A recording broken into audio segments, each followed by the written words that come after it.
Welcome to back to FundOpsHQ Live. I'm Danny Bloomstein. Today is April 16th, 2026, and here's what we're going through the show today. On the show, Apollo co-founder Josh Harris just raised the largest first-time private equity fund in U.S. history, $5.9 billion at his new firm, 26 North. Adams Street doubled its private credit platform to $15 billion. Ares is taking a U.S. retail REIT private for $1.7 billion, and Excel raised $5 billion for late-stage AI. Plus, joining me in just a few minutes is Ron Zeff, co-founder and CEO of Carmel Partners, the San Francisco-based multifamily firm that just closed Fund 9 at $1.35 billion. Ron's going to walk us through what he's seeing in the U.S. multifamily market right now and why he's calling this the most attractive opportunity set he's seen in 30 years. This show is presented by FundOpsHQ. For daily coverage of the funds industry, visit FundOpsHQ and subscribe for our newsletter. It's free. So let's get to Ron. Joining me from San Francisco is Ron Zeff, founder and CEO of Carmel Partners. Ron started Carmel back in 1996, and over 30 years, he built it into one of the country's leading value-add multifamily investors, more than $8.5 billion raised across the flagship series, and over 57,000 apartment units developed or renovated. Carmel just closed Fund 9 at $1.35 billion last week, and Ron has been telling LPs this is the most attractive multifamily opportunity set he's seen in almost 30 years for investing. So Ron, welcome to FundOps HQ Live. Thank you for being on the show with me here. Thanks, Danny. Awesome. Well, Carmel just closed Fund 9 at $1.35 billion. You've already started to deploy that almost $500 million to work so far. That's a fast start. Do you want to walk us through what you're seeing in the multifamily market right now and that has led to such quick deployment out of the gate? Well, sure.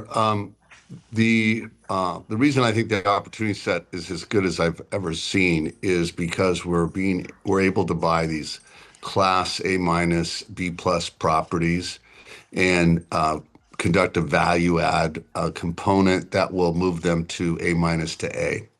And we're targeting the coastal gateway cities where people have come to appreciate that these are either the highest rent growth cities on average or will be shortly, given the lack of supply in those markets.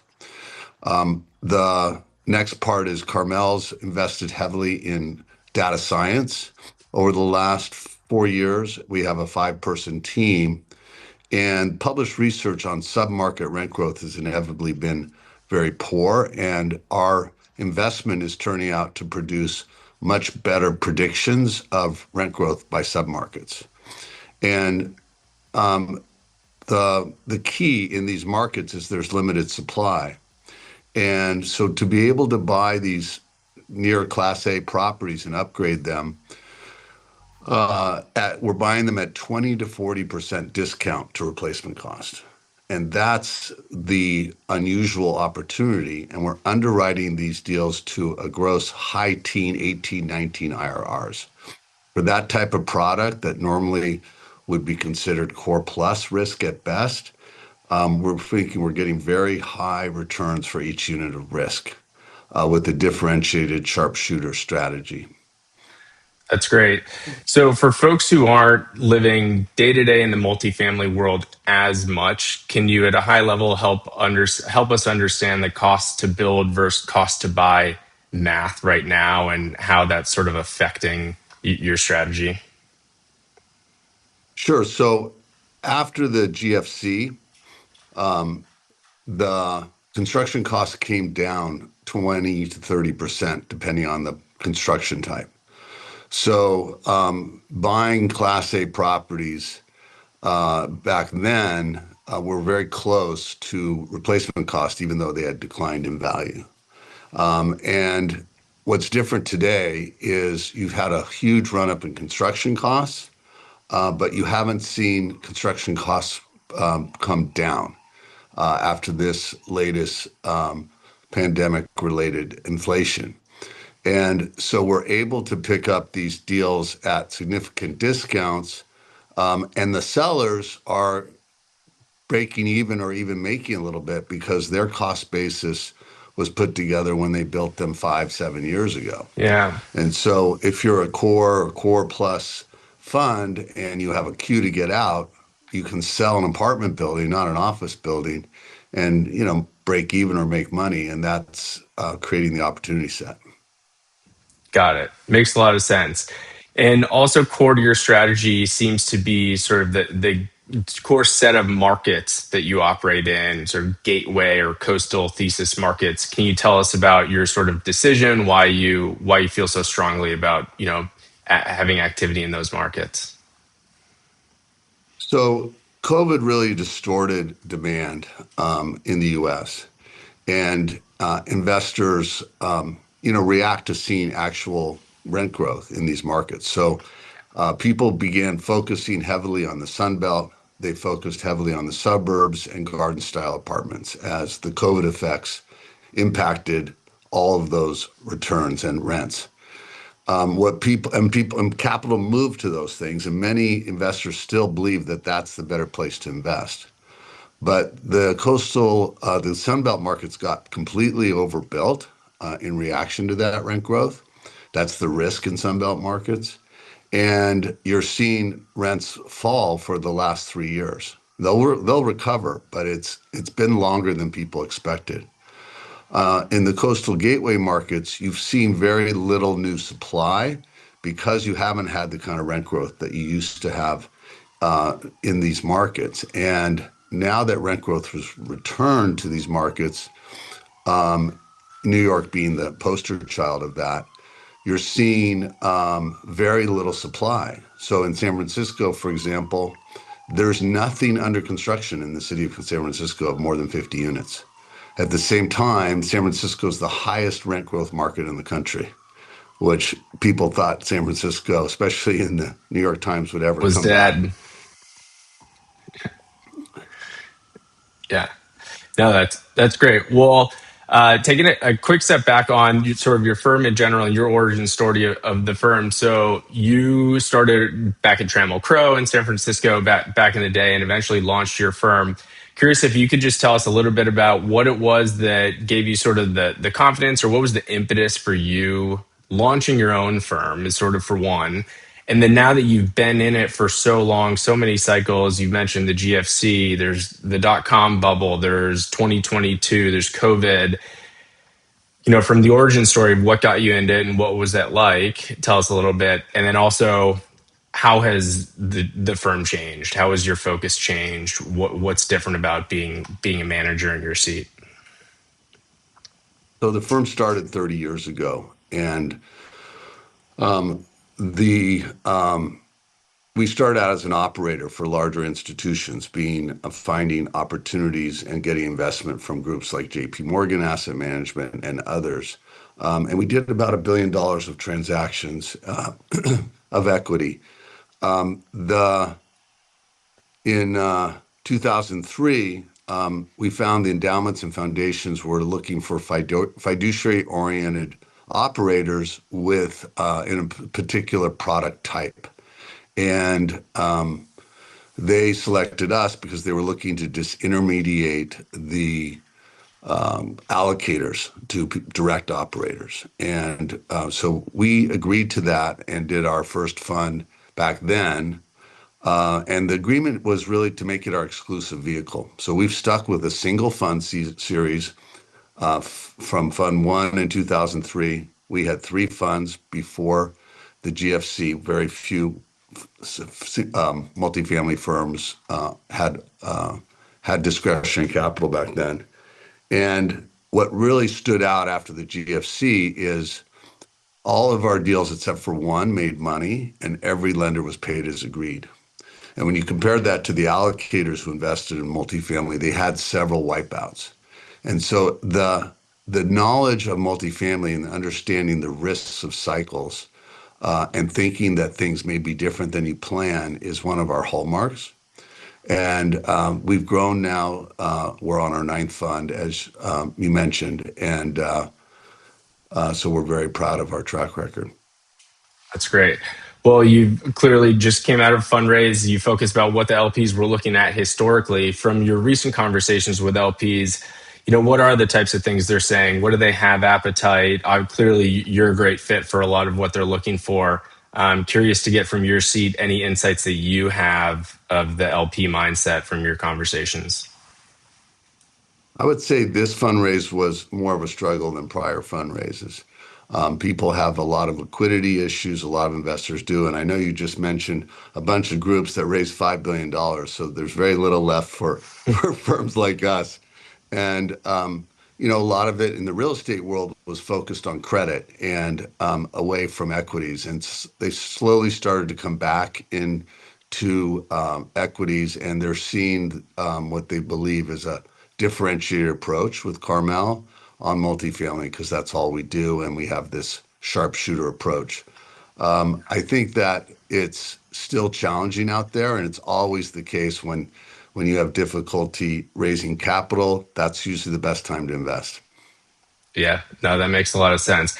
Well, I'll wrap up with just two quick points. I'm going to ask an AI question. We're asking this of all guests. AI is impacting businesses around the world. I'm curious to get from your perspective if you have thoughts on where is it, do you feel it is impact? Where is there value to be worked on there? And any areas you would call out as, hey, this is hype, not sure where this is actually going to impact our business or our buildings. Sort of open ended, but any thoughts you have on what you're seeing in AI and how it will impact your business? Well, we've made a huge investment in AI in our data science group, but actually across our entire firm. And being in San Francisco, I think we're one of the leaders in our segment in embracing AI. And what we found is that it's making our teams more efficient, not reducing headcount. And what's happening in at least San Francisco, and I think many other places, is we're becoming much more productive, and that's leading to strong earnings growth for certain segments of the population. And that earnings growth is driving rent growth, particularly in the Class A segment, while at the same time we have limited supply. So people are moving out of their parents' basement and renting apartments because they have more income. Their roommates are splitting into two because they want their own place. And at the A level, this is driving rent growth when you combine it with the low supply. So that's how I sort of view AI, and we're think we're in the right segment for that type of demand. We're unsure about how it's going to affect the whole world. Well, no, that's great. That's a great answer and makes a lot of sense how it's impacting your business, but also your tenants as well. Well, anything else you'd like to add about the firm, or anything else you're focused on in the next few months as people following the close of this most recent fundraise? Well, every time there's been overbuilding in markets, once they fill up, it's always the Class A product that leads the rent growth because it's no longer competing with new supply. And so I think the window of time we're going to have for that growth is going to be longer than after the GFC because the construction costs haven't come down. And it'll take significant rent growth to justify new supply in most of these markets. So I'm pretty optimistic of where we're headed.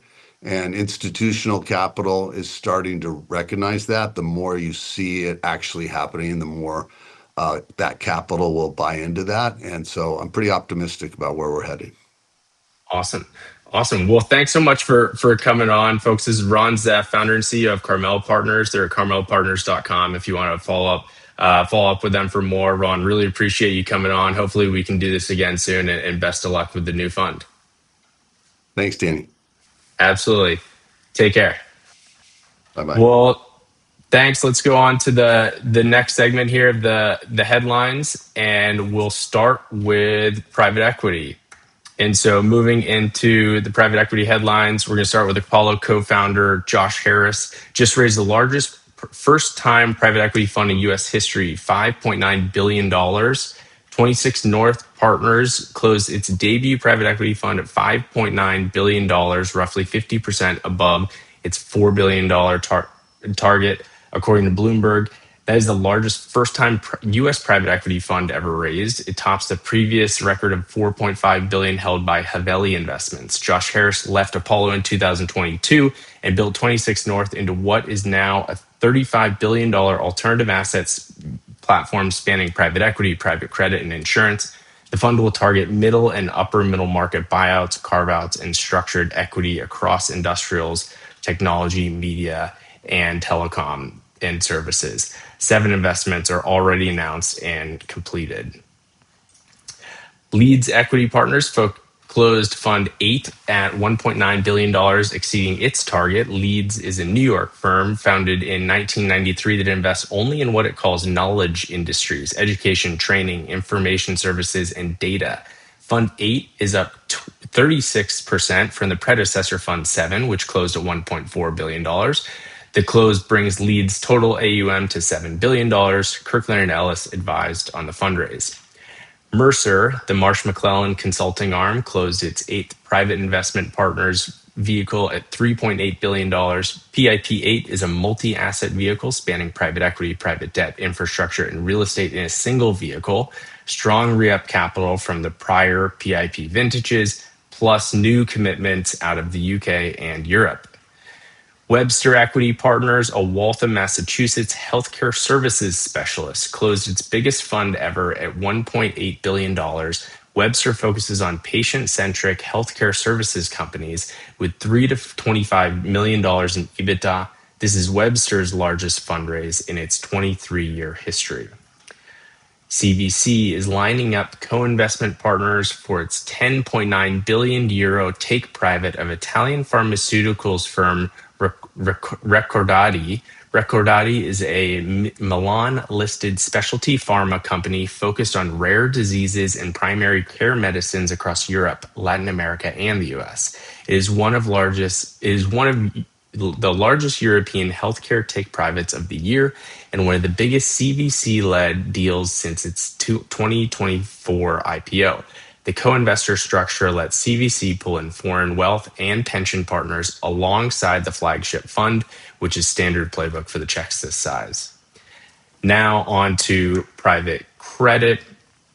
Adams Street just doubled its private credit platform to $15 billion, and Fitch downgraded the FS/KKR BDC to junk. Adams Street closed its 3rd private credit platform at $7.5 billion, more than double the prior fund. The vehicle provides senior financing to sponsor-backed middle market companies. The conservative credit characteristics, loan to value below 40%, an average multiple of about 5 times. Roughly 40% of the commitments came from outside the United States. Adams Street's total private credit strategy assets are now $15 billion, up from essentially zero when the platform launched in 2016. It is now the firm's 2nd largest investment strategy.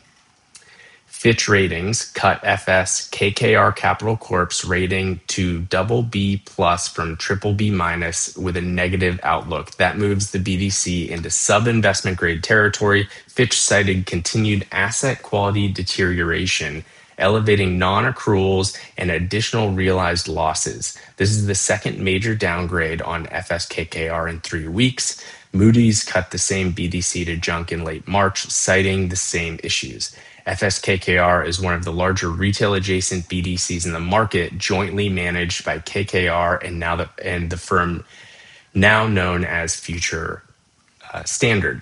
Last week on the show, we flagged that 5 of the largest retail private credit BDCs, Barings, Apollo, Blue Owl, Ares, and BlackRock, had all hit their 5% redemption caps in Q1. The FSKKR downgrade is the next data point. Ares Management is telling investors it plans to raise roughly $20 billion for its next flagship U.S. direct lending fund, with a launch this summer, according to Bloomberg. That is a deliberate step down from the $33.6 billion predecessor fund, the largest private credit fund ever raised. Ares is also planning to use less leverage this time, targeting 10 to 12 billion in equity commitments. The firm framed the right sizing as a way to deploy capital faster amid dislocations in private markets. Put it next to Adams Street's doubling its platform and get a clearer picture of what the credit cycle is right now. Everyone is still raising, but the biggest names are right sizing on purpose. Pollen Street closed its 4th private credit fund at £2.5 billion above target. It is an asset-based lending strategy focused on mid-market companies across Europe, The Pollen Street expects to make more than 50 loans out of the vehicle. Two more in the private credit section. Arcmont Asset Management, the European private credit affiliate of Nuveen, closed a $2.5 billion continuation vehicle led by Ares Credit Secondaries. The CV acquires a portfolio of mostly first lien senior secured loans from Arcmont's 2019 vintage Direct Lending Fund 3. Arcmont called it the largest credit secondaries transaction in Europe to date, and it is also Ares' second largest credit secondaries deal. Wrapping up private credit, Golden Tree Asset Management closed its latest Tactical Opportunities Credit Fund at a $3 billion hard cap. The strategy is opportunistic, stressed and distressed corporate credit, special situations, and corporate solutions. And Golden Tree has been running variants of this playbook since the 2008 dislocation. The hard cap close lands in the middle of the retail BDC redemption story and is a reminder that the opportunistic side of the credit market is a completely different animal from the direct lending side. Over to venture capital.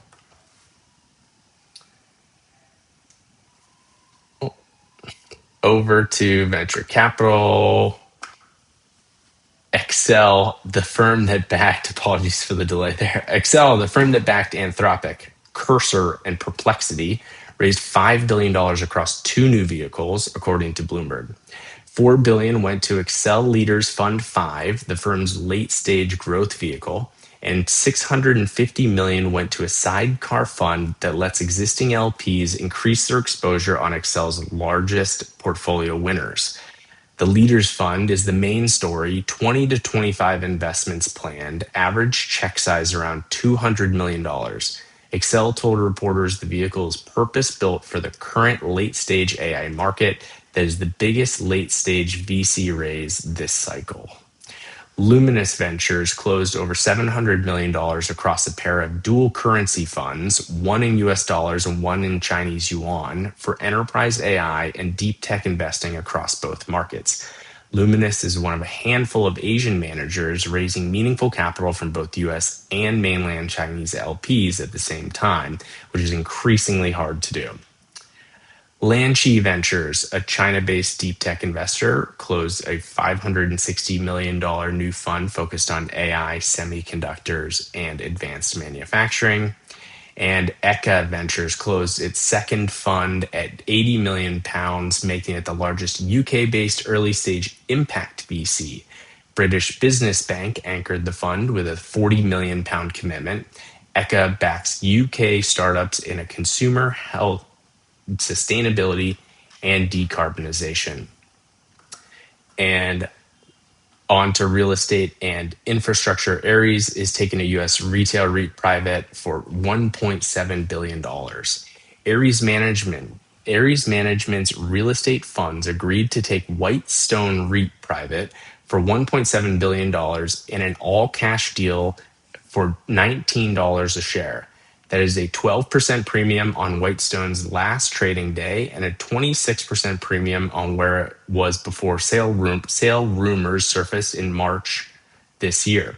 Whitestone is a Sunbelt-focused retail REIT, 56 shopping centers, 4.9 million square feet, with roughly half of the portfolio in the Phoenix metro and the rest in Houston, Dallas, Fort Worth, Austin, and San Antonio. The deal is expected to close in Q3, subject to shareholder approval. Worth noting, Ares is leaning into Sunbelt retail at the same time the multifamily side is staying coastal, per our conversation with Ron Zeff, two different reads on the same geographies. La Caisse, the Quebec pension manager formerly known as CDPQ, formed a €1 billion pan-European logistics joint venture with Prologis. The JV consolidates La Caisse's regional logistics portfolio under a single platform with Prologis as the operating partner. It's a pension fund plus specialist operator structure that has become more common as LPs push for direct operating exposure in real assets. Italian manager Vesper Infrastructure closed its debut fund above 1 billion euros after a 2-year fundraising campaign. The strategy targets digital infrastructure, energy transition, and transportation assets, primarily in Europe. A first-time infrastructure manager clearing the 1 billion euro line is notable in this fundraising environment. Most debut infrastructure vehicles this cycle are landing in the $300 to $600 million range. Energy and infrastructure investor EIG hit an initial close on Geothermal Catalyst Partners, a fund focused on next-generation geothermal development projects in the United States. This is one of the first dedicated geothermal vehicles from a major alts platform. Until now, geothermal exposure was mostly sat inside broader energy transition funds. And lastly, wrapping up with the LP corner, the biggest institutional read this week is that the money is still flowing even as credit cracks keep showing up and LPs are getting more specific about where it goes. Nest, the UK's largest workplace pension scheme by members, handed Crescent Capital a £450 million open-ended direct lending mandate. Nest is targeting 30% of AUM in private markets by 2030. The mandate lets Crescent originate secured first priority loans directly to U.S. middle market borrowers in healthcare, tech, consumer, and industrial sectors. Nest committed this into U.S. private credit the same week Fitch downgraded FS KKR Capital. Institutional money isn't pulling back, it's just picking its spots.